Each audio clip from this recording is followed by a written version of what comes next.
a uno le da pena mostrarle tarjeta amarilla a Andrés Escobar. El terremoto de Armenia. Usted estaba en la ciudad, pero debía ir a pitar a otro país. ¿Cómo fue eso? El día anterior había jugado Colombia-Noruega y ese partido yo fui invitado a pitar ese partido. Resulta que Noruega no iba a salir. Noruega no iba a salir porque era el árbitro colombiano que iba a pitar. Y ellos dicen, ¿cómo es posible que un árbitro colombiano le pite a Colombia? Ellos venían de Europa, de jugar y... No, eso se armó un lío. Y yo recuerdo que se me acercó el doctor Gustavo Moreno Jaramillo, en ese tiempo era él el vicepresidente de la federación, y me dijo, Fernando, no te vas a equivocar acá, mira, no, los noruegos como están de bravos. Yo me metí, pité el partido y empezó Carepa Gaviria a molestarme. Carepa era muy cansón, él le protestaba a uno todo. Y hubo un momento en que yo paré el partido y me armé con un tema con ellos y se armó un tema muy complejo con los mismos jugadores de la selección Colombia. Y bueno, quedamos como a disgusto, ellos dijeron que iban a protestar por el arbitraje, que yo los había tratado muy mal. Yo me vine para Armenia, a la 1 de la tarde el terremoto, pasa todas las circunstancias del terremoto. Pasada una semana me llaman de la Federación Venezolana de Fútbol que quieren invitarme a pitar un partido en Venezuela, debut de Marcelo Bielsa con la selección argentina, pero que ellos quieren que yo pite el partido con la circunstancia del terremoto y todo eso, que querían hacerme un homenaje a mí, mirar cómo el terremoto, pues, de alguna manera ellos podían contribuir, porque aquí el tema en Armenia fue muy complejo. Así fue, el aeropuerto del Edén estaba cerrado, a mí me tocó irme en un avión, no se me olvida, me tocó irme en un avión de la FAC, prendido prácticamente durante todo el viaje hasta Bogotá, cachaco, porque nosotros manteníamos muy elegantes, con corbata y todo eso. Me fui así para Bogotá para poder coger el vuelo Bogotá-Maracaibo. En Maracaibo me atendieron muy bien, estuve en unas entrevistas con la radio, ellos consiguieron comida, consiguieron ropa, consiguieron gente para...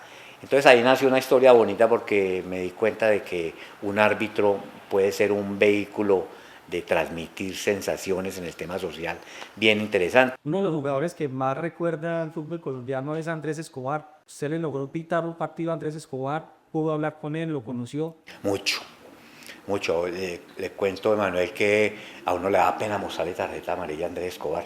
Él era central y a veces porque la falta había que mostrarle tarjeta, uno decía, ¿cómo le va a mostrar yo tarjeta a este caballero? Que ese es un señorazo de señores.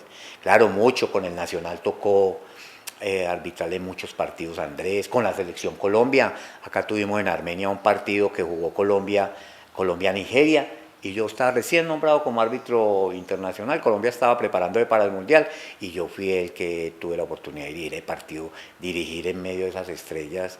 Esa es una sensación que no la tiene sino uno que ha tenido esa oportunidad de dirigir allá. De esos partidos difíciles que hoy se viven en Colombia, pongámosle un clásico Nacional América. Le tocó quitar de esos partidos difíciles y cómo era la sensación dentro de la cancha. Tocó muchos partidos de esos, muy complejos, porque eran equipos prácticamente de dueños de narcotraficantes. Los narcotraficantes eran los dueños de esos equipos. Era muy difícil. Nosotros arbitramos con mucho miedo, mucho miedo, mucho miedo. A uno le decían un partido Nacional América, uno sabía que era Cartel de Cali contra Cartel de Medellín. Entonces uno sabía que eso tenía implicaciones, ellos ya habían matado gente muy importante en este país, ¿qué les daba más matar otro árbitro más? Habían matado a un árbitro.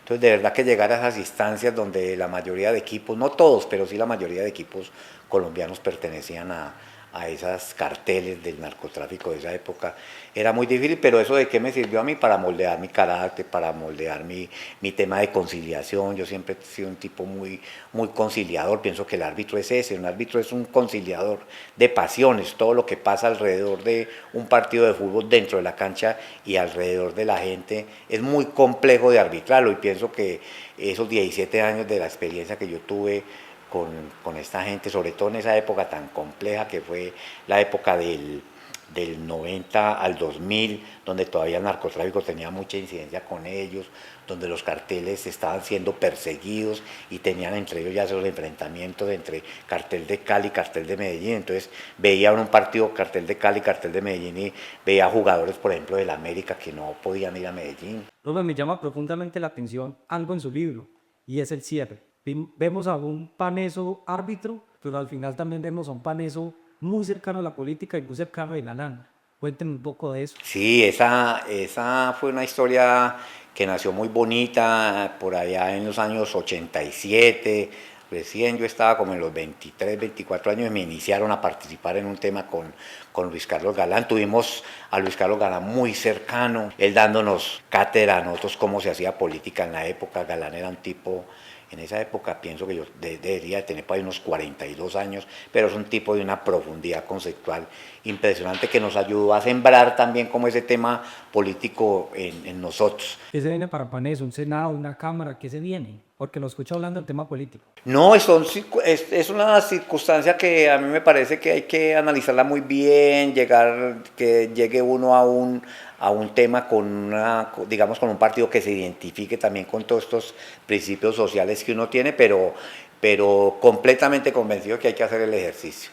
Hay que hacer el ejercicio, el Quindío está ávido de tener dirigentes buenos, de tener dirigentes honestos, de tener dirigentes honrados, y yo pongo mi nombre.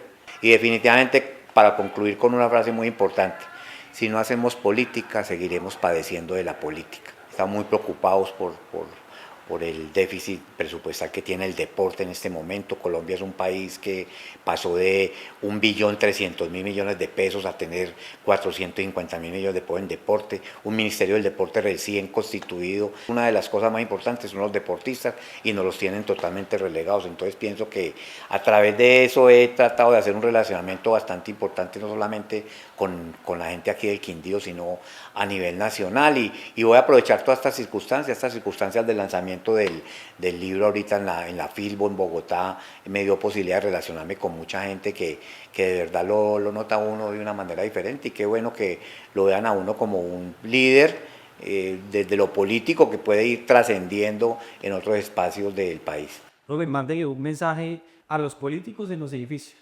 porque los votos del Senado en el Quindío se han ido para otros lugares y ya vemos que por lo menos hay propuestas de una persona que quiere hacer el ejercicio, es decirles, venga, apoyemos lo nuestro, apoyemos el Quindío. Sí, es muy triste, de verdad que es muy lamentable que un departamento como el Quindío lleve tantos años sin tener una disposición a nivel nacional, solamente con los representantes a la Cámara que son de circunscripción regional, pero un senador que hable por el Quindío. Todos van a venir aquí a llegar al Quindío ahora, pero qué lástima que llegan es por los votos nada más. Es hora de que el departamento del Quindío entienda de que la vocería del departamento del Quindío la tenemos que llevar los quindianos.